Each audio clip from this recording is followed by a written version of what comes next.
कल्याण ग्रामीण भागाचं मलबार हिलमध्ये मतदान 4500 मतदारांनी मलबार हिलमध्ये मतदान केलं. राज ठाकरेंचं वक्तव्य.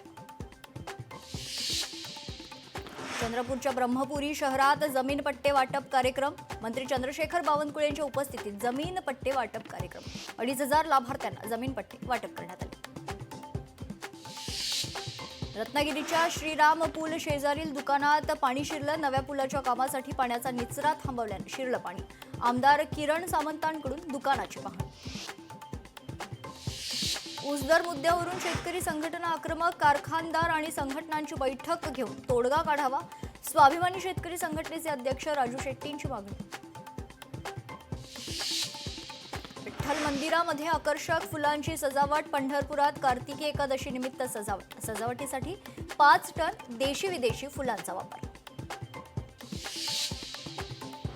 पंढरपुरात कार्तिकी वारीसाठी 300हून अधिक सीसीटीव्ही बसवण्यात आले. एआयद्वारे गर्दीवर नियंत्रण ठेवलं जाणार. ड्रोनद्वारे पोलीस संपूर्ण शहरावर देखरेख ठेवणार. कोल्हापूर शहर विकासाच्या विविध प्रकल्पांना गती. पाणी पुरवठा, रस्ते, वाहतूक सुविधांचा विकास आराखडा तयार. पिंपरी चिंचवड शहर पोलीस दलात निघाली 322 पोलीस शिपाई पदांसाठी भरती.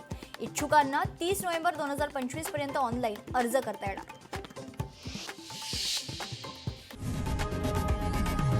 लोकशाही मराठी ऐका, पहा, जागरूक रहा.